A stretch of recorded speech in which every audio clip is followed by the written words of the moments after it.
Bismillahirrahmanirrahim. Assalamualaikum warahmatullahi wabarakatuh. Alhamdulillah alladzi bi ni'matihi tatimmu shalihat wa bi fadlihi tatanazzalu al-barakat wal khairat wa bi tawfiqihi tatahaqqaqu al-maqasid wal ghayat. Ashhadu an la ilaha illallah wa ashhadu anna Muhammadar Rasulullah. Allahumma salli wa sallim ala Sayyidina Muhammad wa ala alihi wa sahbihi ajma'in, amma ba'du. Kaum muslimin dan kaum muslimat sidang jamaah salat maghrib yang dimuliakan oleh Allah Subhanahu wa taala, serta seluruh pendengar Radio Baitur Rahman, Radio RRI dan radio swasta yang lainnya dimanapun anda berada. Pertama-tama marilah kita memanjatkan puji dan syukur kita kepada Allah Subhanahu wa taala yang masih memberikan kita nikmat iman, nikmat sehat dan juga nikmat kesempatan untuk kita bisa melangkahkan kaki kita menuju ke rumah Allah kita cintai ini untuk melaksanakan salat maghrib secara berjamaah. Mudah-mudahan salat yang telah kita kerjakan tadi menjadi salat yang makbul dan diterima di sisi Allah Subhanahu wa taala. Amin. Sembari juga kita niatkan i'tikaf sampai dengan waktu Isya nanti. Kita pelajari ilmu agama, kita pelajari kebaikan-kebaikan. Mudah-mudahan amalan ini semua menjadi asbab diberatkan timbangan kebaikan kita di hari akhir nanti. Salawat dan salam tak lupa pula kita sampaikan kepada Nabi Muhammad SAW, Rasulullah sebagai qudwah hasanah, Rasulullah sebagai suri tauladan yang baik yang patut kita contohi dalam kehidupan kita sehari-hari.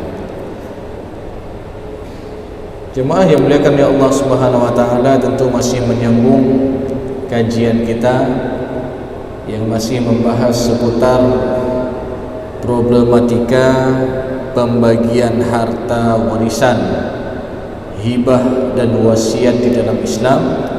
Yang mana bicara tentang masalah warisan berarti kita bicara tentang masalah hak, karena Allah Subhanahu wa taala telah menetapkan hak bagian masing-masing ahli waris dalam Al-Quran. Ada yang berhak mendapatkan porsi 1/2, 1/3, 1/4, 1/6, 1/8 dan 2/3. Dan juga jemaah yang dimuliakan oleh Allah Subhanahu wa taala, bicara tentang masalah warisan berarti kita sedang membincangkan tentang harta yang kita dapatkan enggak perlu kita capek-capek kerja. Harta yang kita dapatkan enggak perlu kita keluarkan keringat. Berarti kita sedang membincangkan masalah nikmat ini. Ya, jadi seakan-akan harta jatuh dari langit. Jadi ini harus kita syukuri. Jangan sampai harta ini menjadi musibah di antara para ahli waris. Jangan sampai gara-gara harta yang ditinggalkan oleh almarhum menjadi asbab keretakan dalam silaturahim dalam sebuah keluarga. Dan jangan sampai harta yang ditinggalkan oleh orang tua kita ini pun menjadi sebab terjadinya sengketa dan pertikaian di antara para ahli waris. Dan benarlah Rasulullah SAW dalam hadisnya menyebutkan bahwasanya ketika ilmu yang berkaitan dengan warisan ini dicabut, maka akan terjadi fitnah-fitnah wa tadhharul fitan. Dan bicara tentang masalah harta itu juga dikaitkan dengan fitnah, sebagaimana Allah Subhanahu wa taala berfirman dan mensifati harta dalam Al-Quran dalam surat At-Taghabun ayat ke-15, innama amwalukum wa auladukum fitnah. Ketahuilah bahwasanya harta kalian dan anak-anak kalian adalah fitnah. Tempat kita diuji, tempat kita dicoba oleh Allah Subhanahu wa taala. Maka oleh karena itu jemaah yang dimuliakan oleh Allah Subhanahu wa taala, Jangan sampai ada di antara kita yang memakan harta secara zalim. Jangan sampai ada di antara kita yang memakan hak saudaranya secara zalim. Karena setiap harta yang kita dapatkan ini akan diminta pertanggungjawaban oleh Allah Subhanahu wa taala. Baik. Jemaah yang dimuliakan oleh Allah Subhanahu wa taala, pada pertemuan minggu lalu kita telah membahas berkaitan dengan siapa saja ahli waris, yang mana ahli waris secara umum yang memenuhi sebab-sebab mendapatkan warisan itu semua adalah ahli waris. Dan apa saja sebab-sebab mendapatkan warisan itu? Yang pertama, ada hubungan perkawinan dengan akad yang sah ataupun pernikahan dengan akad yang sah. Dan yang kedua, adanya hubungan nasab ataupun hubungan darah dengan nasab yang hakiki, benar-benar ada hubungan darah. Berarti yang pertama, sebab dapat warisan adanya hubungan perkawinan ataupun pernikahan dengan akad yang sah. Jadi selama mereka menikah dengan akad yang sah, semua rukun-rukunnya lengkap dan dipisahkan dengan kematian, maka di antara mereka saling mewarisi satu dengan yang lainnya. Lalu kalau ada yang tanya, Ustaz, baru sebentar menikah, baru katakanlah 3 hari mereka menikah, kemudian suaminya meninggal dunia. Pertanyaannya, apakah istrinya mendapatkan hak warisan daripada harta yang ditinggalkan oleh suami?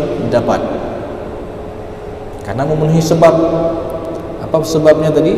Mereka telah melakukan hubungan ataupun mereka telah melakukan akad nikah dengan akad yang sah, walaupun baru 1 jam pernikahannya. Contoh juga, jam 9 pagi akad nikah, sudah dia terima, saya terima nikahnya fulanah binti fulan sekian, ya. Lalu saksi mengatakan sah. Begitu pulang ke rumah, qadarullah meninggal suami, dan suaminya ini rupanya ada harta, banyak harta. Pertanyaannya, apakah bagi istri yang baru diakad nikah tadi, maaf, walaupun mereka belum melakukan hubungan suami istri, itu mendapatkan hak warisan? Maka dapat, karena ia memenuhi sebab-sebab mendapatkan warisan, itu adanya hubungan pernikahan dengan akad yang sah. Jadi semata-mata mereka telah melakukan akad nikah dengan akad yang sah, walaupun cuma 1 jam usia pernikahannya, maka mereka saling mewarisi. Apalagi yang sudah berbulan-bulan, apalagi yang sudah bertahun-tahun. Karena ada kasus ketika seorang menikah, sepasang suami istri menikah, katakanlah sudah 1 tahun mereka menikah, belum dikaruniai keturunan, lalu meninggal istrinya, yang mana istrinya ini dia ada harta yang didapatkan oleh orang tuanya dulu, ataupun yang didapatkan dari warisan orang tuanya dulu, yang sudah menjadi hak milik almarhumah semasa hidupnya. Lalu pertanyaannya, apakah untuk suaminya mendapatkan hak warisan? Dapat. Bahkan untuk seorang suami, dia mendapatkan porsi bagian 1/2 daripada harta yang ditinggalkan oleh istrinya, yang mana almarhumah istrinya ini tidak meninggalkan keturunan. Maka untuk suami dia dapat porsi 1/2 berdasarkan firman Allah Subhanahu wa taala dalam surat An-Nisa ayat ke-12, walakum nisfu ma taraka azwajukum illam yakul lahunna walad fa in kana lahunna waladun falakumur rubu' mimma tarak. Ya, Allah Subhanahu wa taala menegaskan walakum nisfu ma taraka azwajukum. Jadi untuk suami dia mendapatkan porsi setengah daripada harta yang ditinggalkan oleh almarhumah istrinya, illam yakul lahunna walad, jikalau almarhumah istrinya ini tidak ada keturunan. Berarti ini sudah Allah gariskan, ada hak suami setengah daripada harta yang ditinggalkan oleh almarhum ataupun almarhumah. Lalu yang menjadi pertanyaan, Ustaz, ini kan harta dari orang tuanya dulu. Kita enggak lihat lagi ya harta dari orang tuanya dulu. Sekarang harta itu milik siapa? Jadi harta itu sudah jadi milik istrinya semasa hidup. Maka yang dibagi itu adalah harta yang benar-benar ditinggalkan dan dimiliki oleh almarhum secara sempurna. Jadi harta ditinggalkan, karena yang dimaksud dengan harta peninggalan ataupun at-tirkah ataupun at-tarikah, kullu ma yatrukuhu al-mayyit ba'da wafatihi bi syartin al-milkut tam. Segala sesuatu yang ditinggalkan oleh almarhum, ya. Jadi segala sesuatu yang ditinggalkan oleh almarhum, baik itu di sana ada nilai kebendaan, ya, hak dan lain sebagainya, dan itu benar-benar dimiliki oleh almarhum secara sempurna ataupun almarhumah secara sempurna, maka ini semua dianggap sebagai harta peninggalan, walaupun itu warisan dari orang tuanya. Kan sekarang warisan dari orang tua istri kan sudah jadi milik istri, maka harta itu juga difaraikan dan diberikan porsi setengah buat suaminya. Dan ini jemaah yang muliakan ya Allah Subhanahu wa taala, karena bicara tentang masalah warisan, sebagaimana kita sebutkan tadi, kita bicara tentang masalah hak. Jadi selama mereka menikah dengan akad yang sah, maka mereka saling mewarisi. Contoh tadi, duluan meninggal istri. Begitu juga sebaliknya ketika meninggal suami, maka di sana ada hak istrinya 1/4 daripada harta yang ditinggalkan oleh almarhum suaminya ketika almarhum suaminya ini tidak ada keturunan. Jadi kalau enggak ada keturunan, maka untuk istrinya dapat porsi 1/4. Dan ini juga berdasarkan firman Allah Subhanahu wa taala di dalam surat An-Nisa, masih ayat ke-12, walahunna rubu'u mimma taraktum illam yakul lakum walad. Jadi untuk istrinya, mereka mendapatkan porsi 1/4 daripada harta yang ditinggalkan oleh suaminya jikalau almarhum suaminya ini tidak ada keturunan. Fa in kana lakum waladun, tapi bagaimana kalau ia memiliki keturunan? Katakanlah seorang suami ini ada keturunan, ya, ada anak, maka untuk istri falahunna thumunu mimma taraktum, dia dapat porsi 1/8.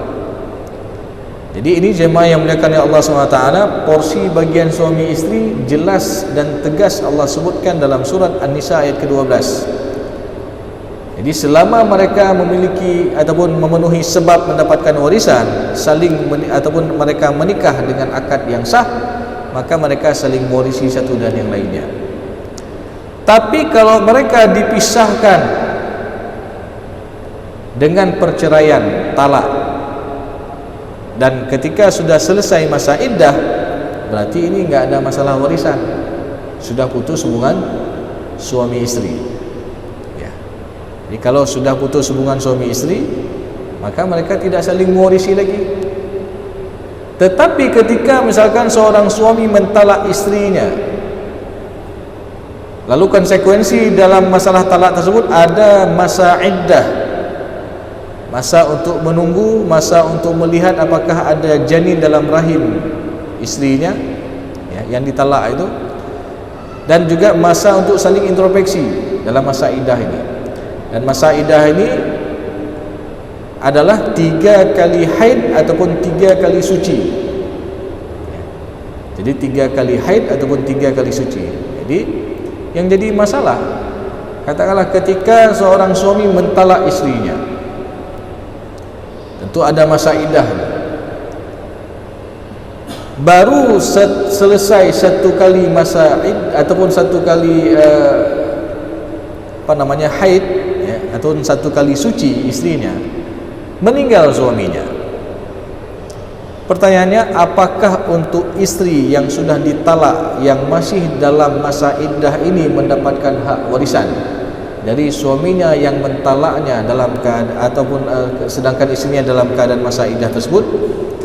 Maka dalam hal ini mereka tetap saling mewarisi, karena kalau dalam masa iddah ini belum putus hubungan suami istri, Seorang suami masih wajib memberikan nafkah kepada istri dalam masa iddah.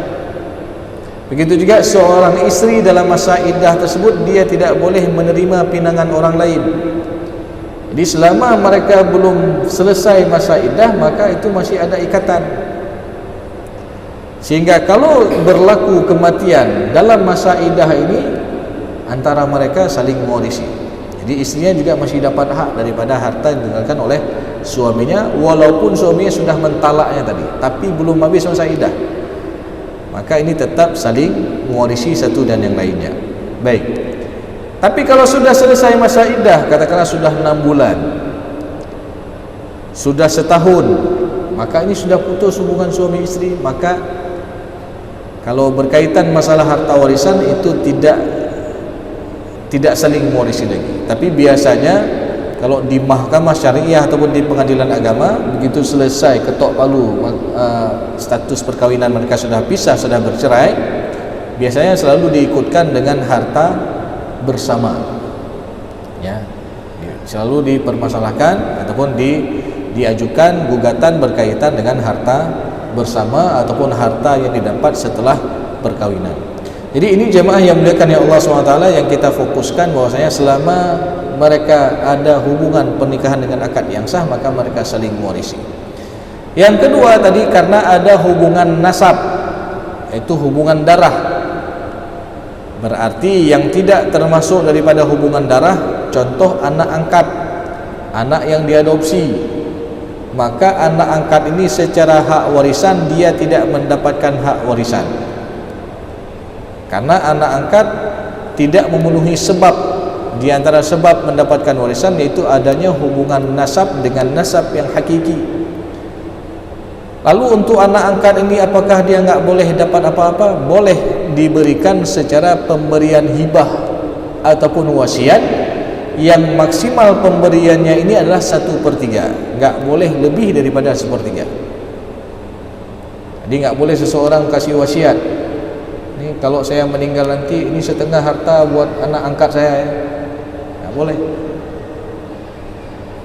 Ini kalau saya meninggal ni semua harta buat anak angkat saya, enggak boleh. Jadi ada diberikan batasan maksimal yaitu 1/3 berdasarkan hadis Sa'ad bin Abi Waqqas. Ketika itu beliau ingin mewasiatkan seluruh hartanya ataupun 2/3 daripada hartanya untuk kemaslahatan umat. Kemudian Rasulullah mengatakan enggak boleh. Setengahnya ya Rasulullah, enggak boleh juga. 1/3 ya Rasulullah. Lalu Rasulullah mengatakan as-thuluts was-thulutsu katsir, 1/3 dan 1/3 itu sudah sangat banyak.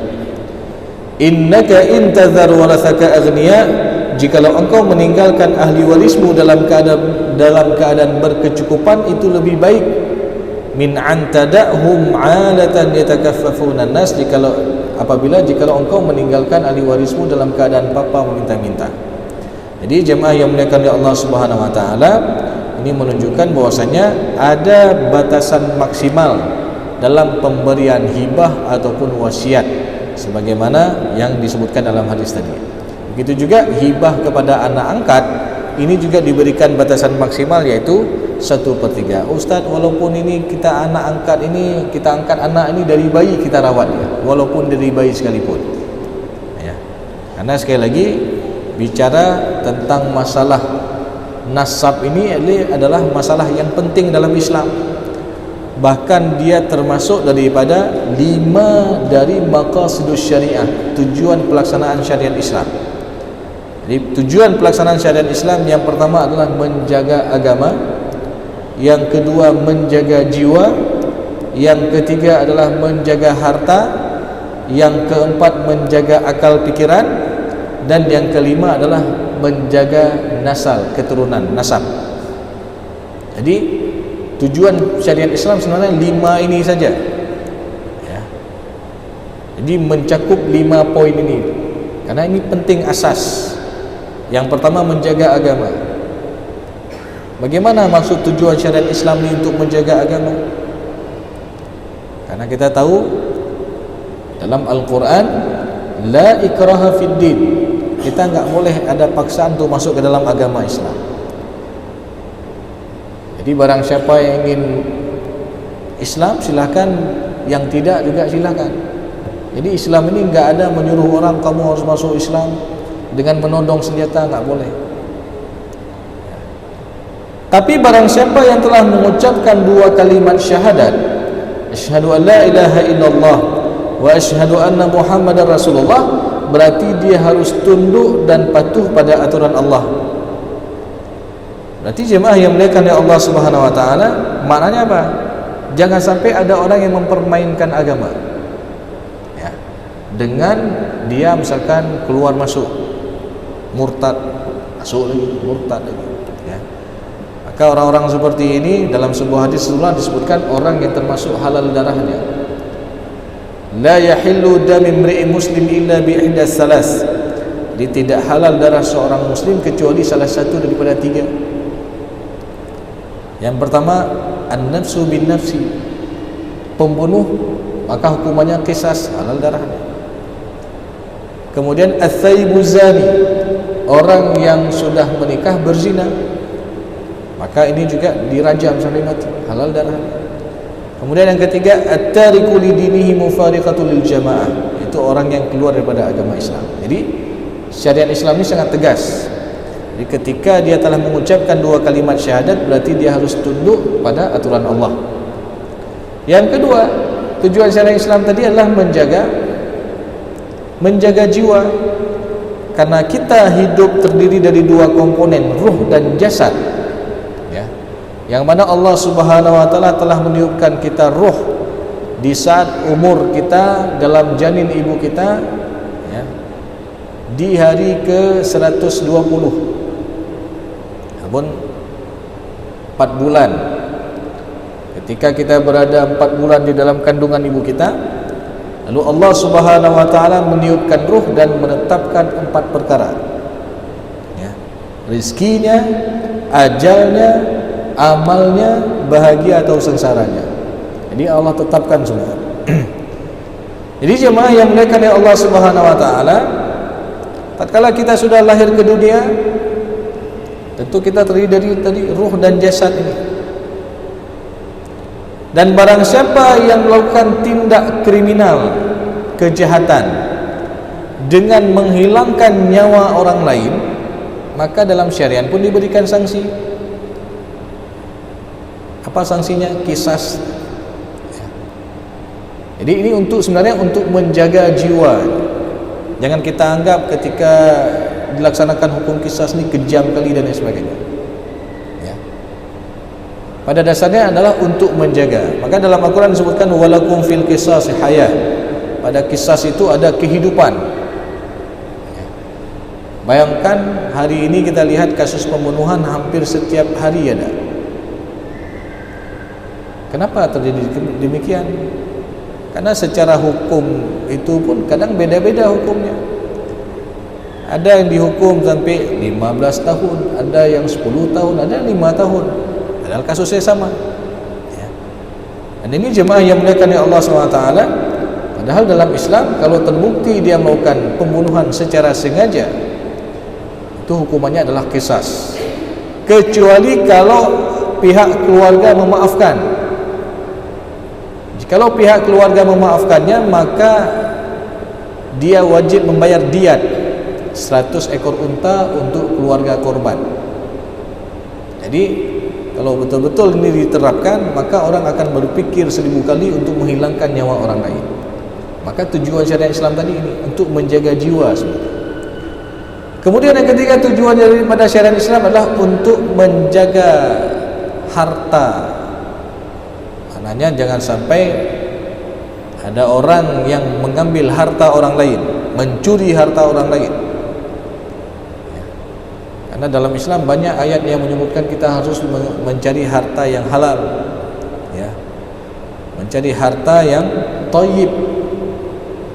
Tapi barang siapa yang melakukan di luar itu dengan mencuri harta orang lain, memakan hak orang lain dan sebagainya, dalam syariat pun diberikan sanksi. Itu ada hukum potong tangan. Ya.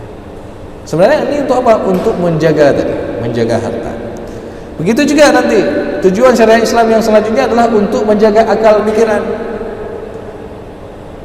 Karena akal ini adalah anugerah yang Allah berikan kepada manusia, sehingga membedakan antara manusia dengan makhluk yang lain. Dan akal ini juga menjadi sumber pembebanan sebuah hukum bagi seseorang. Maka ada dikenal dengan istilah al-mukallaf. Karena mukallaf inilah orang yang dibebankan hukum ketika dia sudah baligh, kemudian dia berakal. Balighan aqilan. Banyak kalau kita lihat dalam kitab-kitab fikih, ya. Selain dia Islam, balighan aqilan, dia baligh dan berakal sehingga dia bebankan hukum. Tapi kalau orang yang enggak ada akal ataupun orang yang gila misalnya, maka di sana tidak dibebankan hukum. Anak-anak masih kecil belum baligh, maka dia tidak dibebankan hukum. Tapi barang siapa yang merusak akalnya sendiri dengan mengkonsumsi narkoba misalnya, mengkonsumsi obat-obatan terlarang, maka syariat Islam pun memberikan sanksi. Ya, ini untuk apa? Untuk menjaga akal. Ya. Begitu juga jemaah yang dimuliakan oleh Allah Subhanahu Wa Taala, tujuan syariat Islam selanjutnya adalah untuk menjaga nasab.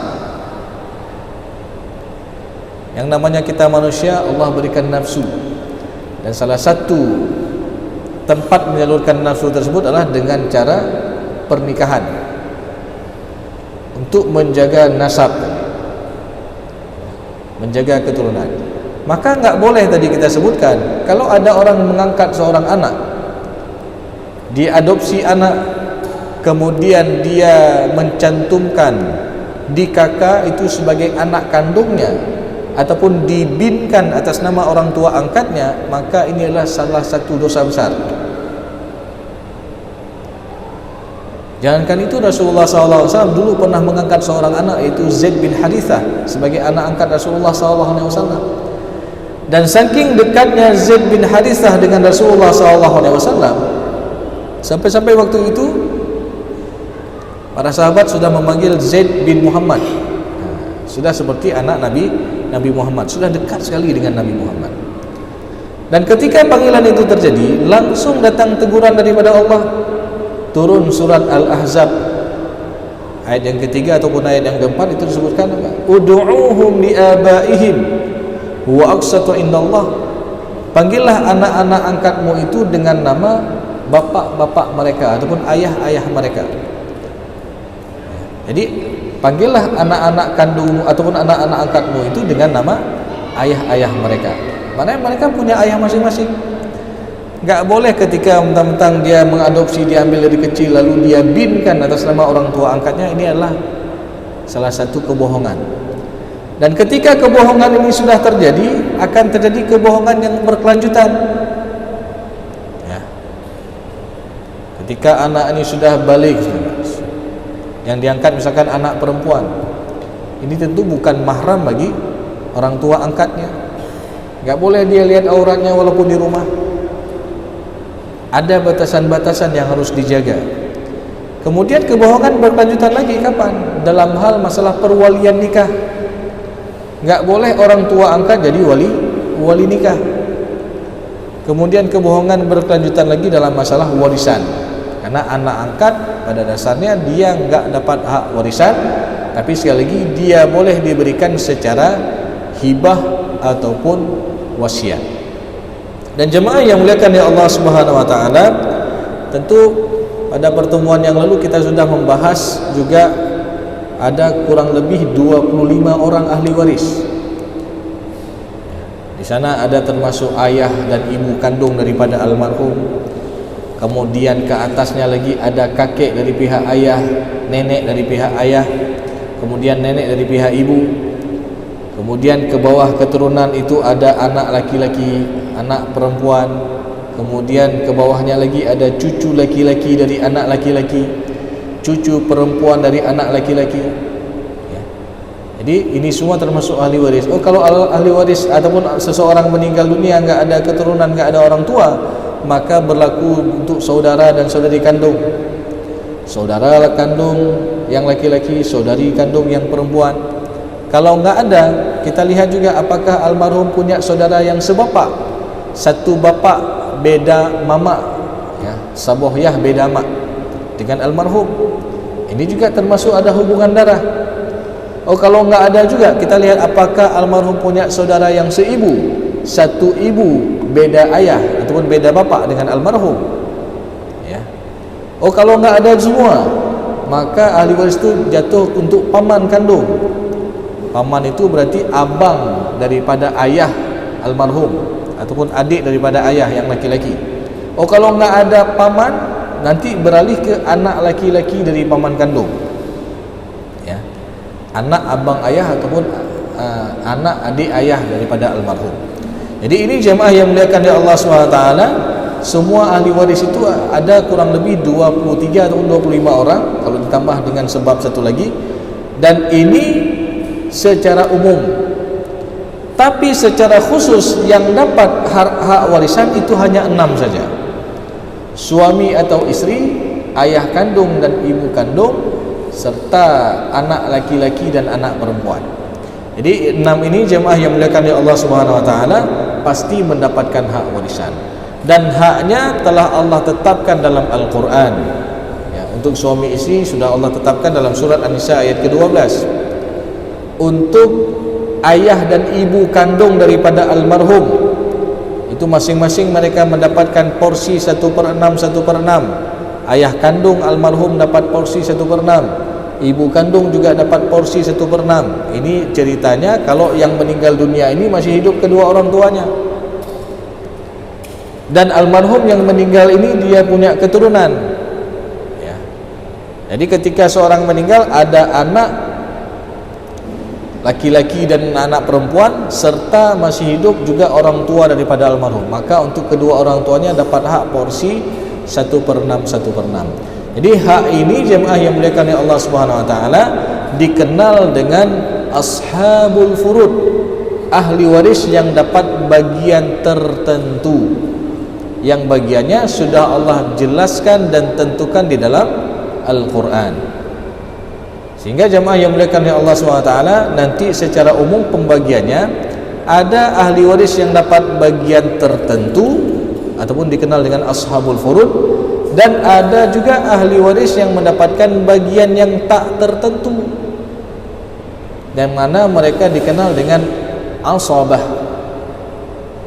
Jadi asabah ini bagiannya enggak Allah sebutkan dalam Al-Quran. Contoh seperti anak laki-laki.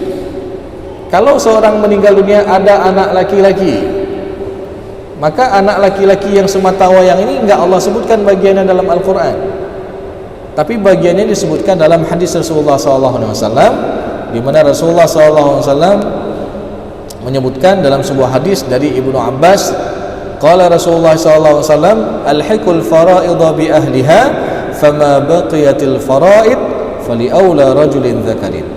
Jadi berikanlah bagian pokok kepada yang berhak menerimanya, adapun sisa diberikan kepada laki-laki yang dekat hubungannya dengan almarhum. Jadi laki-laki yang dekat hubungannya dengan almarhum siapa saja itu, mulai dari anak laki-laki. Itu dia. Oh, kalau enggak ada anak laki-laki, kita lihat apakah almarhum ada cucu laki-laki dari anak laki-laki ini. Oh, kalau enggak ada juga, nanti beralih ke ayah kandung daripada almarhum, itu dapat asabah.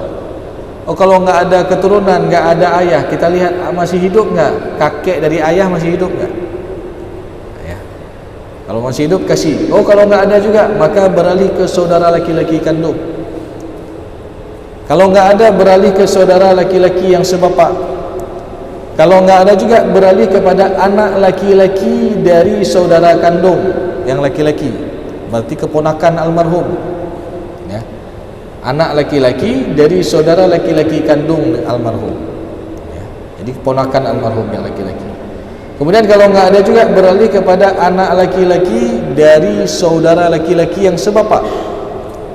Oh, kalau enggak ada keturunan, enggak ada orang tua, enggak ada saudara juga, maka nanti asabah itu beralih ke paman.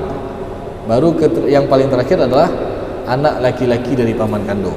Maka jemaah yang muliakan oleh Allah Subhanahu wa taala, secara umum tadi kita sudah menjelaskan ada ahli waris yang dapat bagian tertentu, mereka dikenal dengan ashabul furud, dan juga ada ahli waris yang dapat bagian tak tertentu, yang dikenal dengan asabah. Dan insyaallah jemaah yang dimuliakan oleh Allah SWT, pada pertemuan akan datang kita akan membahas pembagian asabah secara rinci, karena asabah itu juga ada 3 macam. Karena sekali lagi bicara tentang masalah warisan, kita bicara tentang masalah hak. Jangan sampai kita menzalimi hak ahli waris yang lain. Dan mudah-mudahan kita yang ada di sini dan mendengarkan ceramah ini bisa mempertanggungjawabkan terhadap amanah harta yang telah Allah berikan kepada kita. Lebih dan kurang saya mohon maaf. Aqulu qawli hadza wa astaghfirullah li wa lakum wa lisal mu'minin. Assalamualaikum warahmatullahi wabarakatuh.